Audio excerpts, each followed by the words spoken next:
When you think of powerful drives, you might think Rory Mcilroy, but Viktor Hovland does it in his own way. Oh, that was nice. Oh, you say that. In this video, Viktor shares with us his unique approach to hitting the driver and some of the key swing changes that's got him performing right back at the top level. Let's just kick off with hitting a shot, like let's say a stock little fade. I need to tee this ball down a little bit. That's it. I do like to tee the ball down a little bit. I've always done that. Yep. Just because I have no problem hitting up on the ball. So for me, teeing the ball down makes it easier for me to get dynamic loft off of it. And it's still gonna launch in a good window with good spin. So I get more control that way. You've got the bridge just down the left-hand side there. It's like 320 to get to that bridge. Oh, really? It looks shorter. It looks closer, doesn't it? Yeah, it does. It does.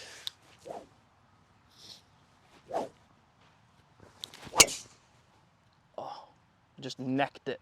Still good? We'll go another one. Yeah, it's still in play. It's not a bad miss, is it, that? What would you say that your approach is with the driver, and how would this differ to an iron shot, for instance? Obviously, the ball's on a tee, and you hit up on the ball, ideally, with the driver. That's what I've always done. And with an iron shot, when the ball's down, you kind of hit more down on it. Even if I'm hitting a 7-iron off the ground, I'm not trying to hit down on the ball. And I'm definitely not trying to hit up on the ball as much. I just kind of naturally do it because I have so much side bend and rotation. For me right now, I tend to launch the ball a little bit too high with the driver. So for me, I still want to hit up on the ball, but trying to get my body out of the way and turn so my hands can get a little bit forward, and I can kind of see the ball launch a little bit lower. That's what I like to kind of hit, like a bunt cut off the tee as a fairway finder. Okay. And if I need to get after it, I'll straighten it out a little bit and hit it a little bit higher. From a numbers perspective for you then, Viktor, what do you like to see in terms of launch, spin? For that particular shot, I like to see the launch probably at 8 or 9. Okay. Still probably around like 2,500 spin. Sometimes it's going to be less, sometimes it's going to be a little bit higher, but around 24, 2,500, because when you launch it a little bit lower, you need a little bit more spin. So you launch it higher, you want a little bit less spin. So for me, that's a pretty good place to be. Yeah, that was a good hit. That was hit pretty nice. Yeah, It was a good hit. Yeah, launch at 7.7 on that one, 2,300 on the spin. That's a pretty nice one for me, yeah. And right now, because my tendency has been to launch the ball a little bit too high, I'm trying to obviously keep it low. So that launching at 7.7, I'm quite happy with seeing it launch that low, because that means I don't have to try that hard. Can you show us and demonstrate what you're doing in the golf swing at the moment? I think a lot of it is preset at setup. I tee the ball down a little bit. I tend to have a strong left-hand grip that allows me to kind of put some forward press into it. And then for me, because I have a lot of rotation, I don't have a lot of wrist rotation or forearm rotation. It's just a feeling of kind of just holding on with that left arm and then allowing my pivot and turn to square up the face. Nice. Yeah. We spoke to Grant Waite actually on the practice round, and your coach obviously, and he was talking about how you rotate the face pretty much less than anybody on tour because of it's all coming from the body as opposed to any manipulation here. Yeah, and then obviously the bowed lead wrist kind of allows that to take place, because then I have a very shut face, so then that matches up pretty ideally to the rotation of the body. What you said then is a matchup. Yeah. Anyone watching this and think, oh, I like the sound of what Viktor spoke about in that. Okay, understand there's other things that have to happen in order to make that work. You can't just do that. Don't just do that. Don't just do a that. slicer of the golf We've just ball. made you worse. What other shots do you have, and when would you use them? Let's talk through some different creatives that you'd use on the golf course. Yeah, I mean, to be honest with you, off the tee, like I'm not a Rory or another guy that bombs like I hit it decently far, but I don't have a 190 ball speed in my bag. So I'm way more of a precision player, and you're not gonna see me work the ball around too much. If I'm working the ball around, it's more in height. Okay. So if it's a really narrow hole that I still would like to hit a driver, I'm gonna hit that low bullet fade. But if it's a par 5, I might tee it up slightly and swing after it, and it's going to launch.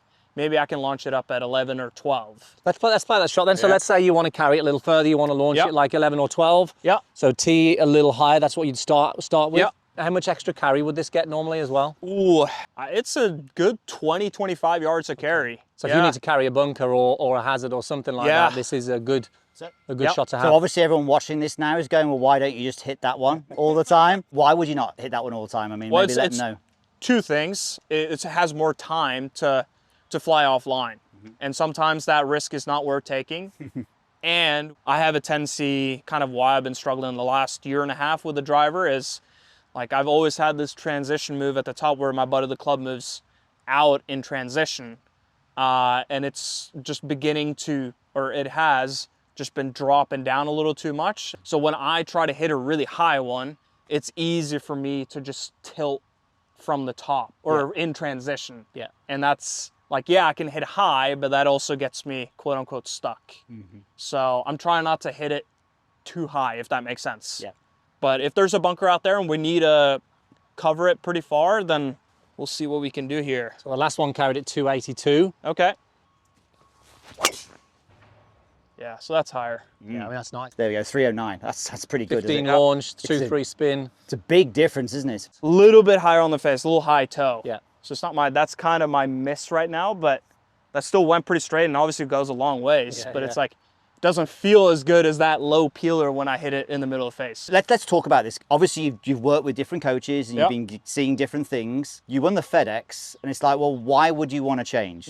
Some of that has been misconstrued a little bit in the media. I didn't just go, I won everything and was one of the best players in the world and said, oh, it's not good enough, I need to change everything. If you've looked at my swing from ever since I came out on tour, it's changed a lot. I've kind of reinvented myself within the same pattern that I've always had almost every single year. And the tricky part with this game is that if you have one swing thought, you can have one simple swing thought for, let's say, a couple of years.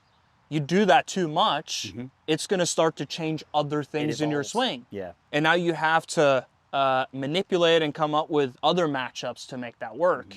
So for me, when I first came out on tour, my hand path was a little bit more out, hands shifted out more, and had a lot of side bend, and I would hit kind of bigger cuts. So then as I started working on it, I started getting a little bit faster because I also had a very slow backswing. So I sped up the backswing. Hand path started to get a little bit deeper in the backswing, getting more depth at the top so that I can kind of straighten out the ball flight. I also was able to hit the ball higher up in the air, which was going to suit me for these major championships and harder golf courses. So as soon as I did that, I was like, this is amazing, feels good.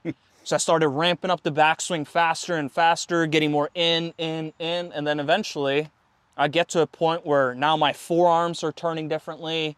I'm getting way more across the line at the top, but I always had this magic move from there where my hands would just shift out and the center mass of the club would just shallow really nicely behind me.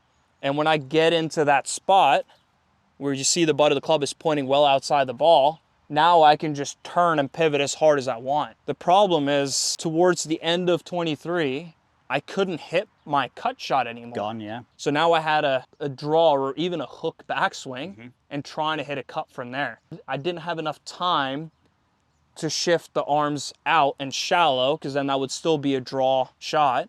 What I ended up doing, I just started pulling with my arms and spinning open to try to hit fades. And that's where I had some really big issues in my swing. So I'm trying to kind of go back to where I think I swung at my best. And I've always been like into swing stuff, so I'm a little disappointed that I allowed myself to get that way. But it's addictive, isn't it? It is. You're on a trend, it's like, this feels really good, and then you keep going and Yeah. When I look back at when I've consciously made a decision to change something, it's always panned out. When I first came out on tour, I was way slower, so I sped up my backswing. Okay, so I got more miles an hour.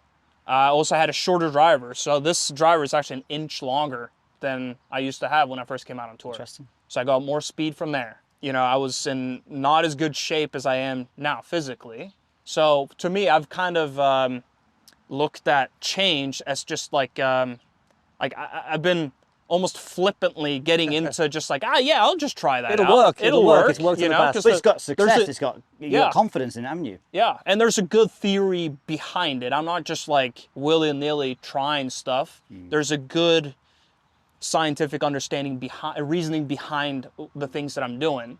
But sometimes it doesn't always pan out. And now I'm just gonna have to unentangle some of the things that I've gotten myself into. Yeah, makes total sense. It's nice. It's great to see you swinging it well and back, and you know, you're in a much better place. Amateur golfers, what is the biggest thing that you see them get wrong? It's just tough to generalize like one tip for everyone out there. But obviously, I think most, you know, habitual golfers are office sitters, you know, maybe not the most athletic. And a lot of times you're going to have a lot of over the top swings. And it's just tough to fix that. And because ideally, when those guys swing, they almost have their handle kind of going down and left, versus the best players in the world, they have this feel of the handle kind of moving up. So this head is just kind of, that's how you hit up on the ball essentially, because this center mass is just chasing the handle, and that's how you can also keep a very stable club face doing that. And athletic moves. Athletic moves, yeah. We'll often say that we can fix a slice in the setup or the backswing. You know, at least give a golfer a chance. And everything you were speaking about getting some depth in the backswing, that's generally the best thing that we can ever do as coaches for a golfer, and I'm sure that's what you see. Yeah. If you check those boxes, you're giving yourself a way better chance to hit the shot you want to see. Okay. Let's hit one more then. Yeah. Let's go 18th at Augusta.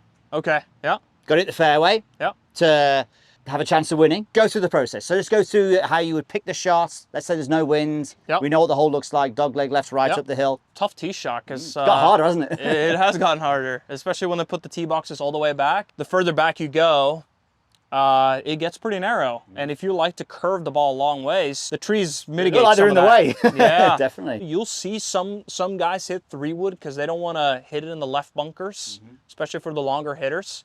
But that's where I think the lower shot for me really comes into play there, because I can hit kind of a lowish fade. Yeah.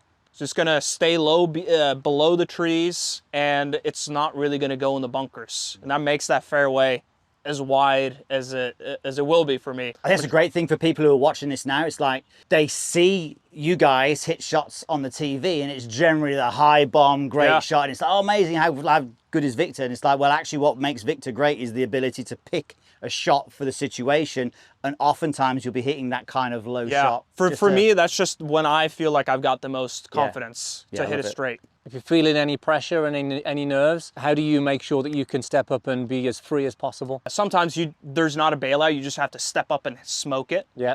But if there's a tee shot where there's more trouble left and right is a bit more innocuous, I'll just try to feel a bigger cut. Okay. So just to make sure that my ball is going to curve away from the trouble. So I'm just going to give myself a little bit of a cushion and say, okay, well, the absolute disaster here is left. So I'm going to make a swing that just makes sure that it's not going to go left. Yeah. If I'm in the right rough, it's okay, you know? But it's a little bit different when you got a, 18 at Augusta. You gotta smoke one. You gotta thread it through there. Yeah, you gotta smoke one. Oh, that was nice. Oh, you say that. That was. I mean, that was. That makes that 7-iron a lot easier now, doesn't it? Oh, that'll have a wedge in there. Have a wedge into the last. Yeah, 292 carry. Launch angle a little bit higher, 9.2. Yeah, I like a 9 is a very comfortable place for me to be, especially if I'm just trying to hit a fairway. Yeah, you definitely don't want that one back. Viktor, thank you so much. Cool, pleasure, guys. Good luck for the rest of the season. Thank you. Guys, hope you enjoyed that. Make sure you leave any questions and comments down below, and check out meandmygolf.com for more, and we'll see you next time.